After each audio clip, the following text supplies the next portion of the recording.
Hey, everybody, welcome back to another edition of Legends Look Back. I'm your host, Sid Rosenberg. Each time on Legends Look Back, I'm going to sit down with an iconic athlete and discuss their most vivid memories from their days on the field. Today, I'm joined by one of the greatest football players in the history of the game, going back to his days at the University of Miami in college, right through his days in the NFL with Baltimore and Green Bay and the Raiders. It is the Stork, Hall of Fame, one of the all-time greats, Ted Hendricks. Good afternoon, Ted. How are you, pal?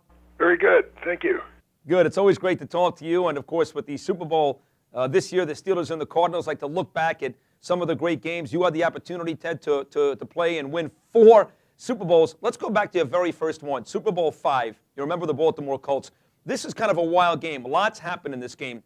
Johnny Unitas goes down, and your team goes with Earl Morrall at quarterback. Get a couple of big picks from Vulcan Curtis. And in the end, it's a rookie place kicker, Ted, that has your Baltimore Colts beat the Dallas Cowboys. Tell us a little bit about Super Bowl V. That's right. He missed the extra point, too. Right. We were really nervous about him making that field goal. But he made the field goal, and you guys won that game, obviously, 16-13. But your defense played real well that day. But how did you feel, Ted, on the sideline when Johnny Unitas goes out? What was the mood of the team?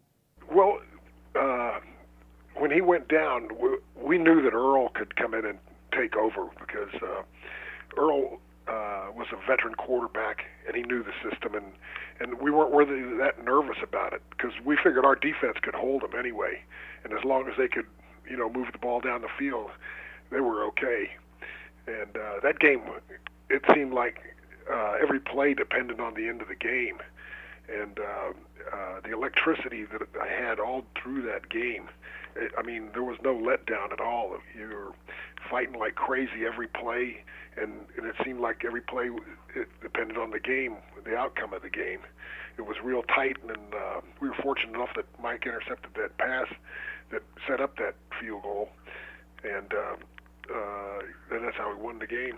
Mike Curtis. And then how much pressure was on you guys to win that for Shula, considering that 2 Super Bowls before that in Super Bowl III, Shula lost to Joe Namath in the football Jets. So how important was it to win Super Bowl V after that happened in Super Bowl III?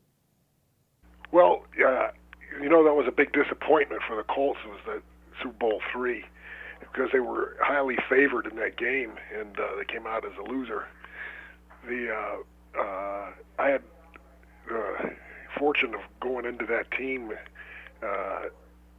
my rookie year, the year after that, and what gentlemen they were. They all shook my hand and welcomed me to the team and introduced themselves, and that was the whole thing about the year that they were coming up with, is that was hanging over their heads. It was losing that Super Bowl. Sure. And they had a real bad year, my rookie year, and then they went into the AFC, and they made up for it by winning that Super Bowl. No doubt. Okay, so your career moves on, and you got the Green Bay Packer contract, you got the World Football League, and eventually Al Davis picks you up from Green Bay for a couple of draft choices, and you have a chance to win 3 Super Bowls with the Raiders. Let's start with your first one. That would have been Super Bowl 11, taking on the Minnesota Vikings. And that day, really again here, Ted, with Ken Stabler at quarterback, your defense played very well, and you got a lot out of Clarence Davis that day.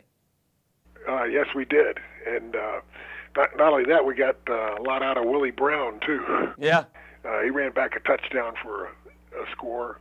And really, as the second half began, later we went in that half, that third quarter, the game was truly a blowout, and it was kind of relaxing. As a matter of fact, Minnesota was right-handed, and I was playing on the other side of the defense. And I got out of that game, and I had a clean uniform. They didn't even have to wash it. Oh, my God. Oh, boy. That was kind of the history for the Vikings in the Super Bowl anyway, and Pete Banaszak had a score for you that day, Dave Casper. Let's move now to Super Bowl 15. So now you've won a Super Bowl with Unitas and Morrall in Baltimore, won a Super Bowl with the Snake Kenny Stabler in Oakland. Now you're playing on an Oakland team in Super Bowl 15 that's led by Jim Plunkett. And, you guys have the Philadelphia Eagles and Ron Jaworski and Bill Bergey. And most people thought the Eagles were going to win that day. And then, of course, 2 words come to mind, Ted Hendricks, Kenny King. The Eagles beat us earlier in the season in Philadelphia, and they were highly favored in that game, too. And Matuzak was caught out on curfew in the middle of the week on Wednesday. He said he was out checking the streets to make sure none of us were out patrolling the streets. That's funny. Dick Vermeil made the statement that he would have sent John home. And Gene Upshaw made that statement about, well, if our coach did that, he'd have to send the whole team home. Right. And and head coach would be the only one standing on the field. That's funny. And that play really where Plunkett hit Kenny King out of the backfield for the 80-yard touchdown. That really broke the Eagles' back. Yeah, it sure did. Not only that, but Rod Martin had 3 interceptions in that game. He was the opposite side outside linebacker. He did have a monster game that game. And then, of course, the last Super Bowl that you won there, Ted, Super Bowl 18, your Oakland team had moved to Los Angeles. Now you're the Los Angeles Raiders. You're taking on the Washington Redskins. And everybody remembers that game for the brilliant game that Marcus Allen had. He had nearly 200 yards for you guys that day. But really, when you talk about big plays in a Super Bowl, that game was pretty much over when Jack Squire picked off Joe Theismann right before the half. Yes, it was. And that play was called by our defensive coordinator, Charlie Sumner. He knew that they had a habit of doing that during that course of the game and just before the half ended. And he sent Jack Squire out there, and sure enough, they ran the same play, and Jack picked it off and just walked into the end zone. Wow. And what a real letdown that was for the Washington Redskins. Not only that, but with the Washington Redskins, our run defense was so good. We had Reggie Kinlaw in there controlling the middle, and John Riggins couldn't get any yardage that way. So as we started to, gain on them as far as the score was going on, they had to rely on their wide receivers, and we had 2 all-pro cornerbacks out there.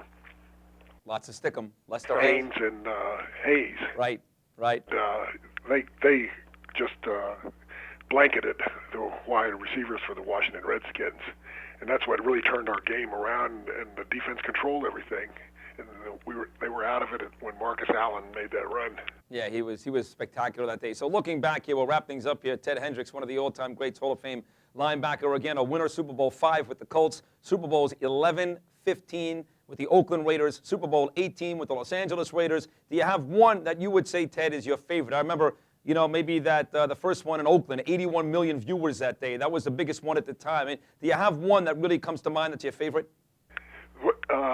Actually, the 3 with the Raiders were pretty easy games. They were decided at the end of the third quarter, and the one that we played against Dallas, being my first one and the first experience I had at a Super Bowl, that's probably the most memorable.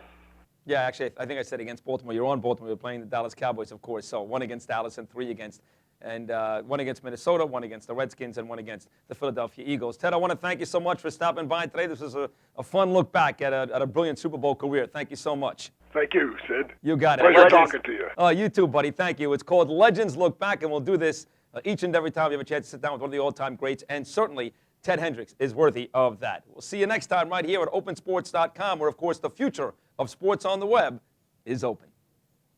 Think you can complete the drive? Play today and get an automatic entry to win daily prizes, 2 tickets to the big game, and a brand new car. Start your drive today at opensports.com.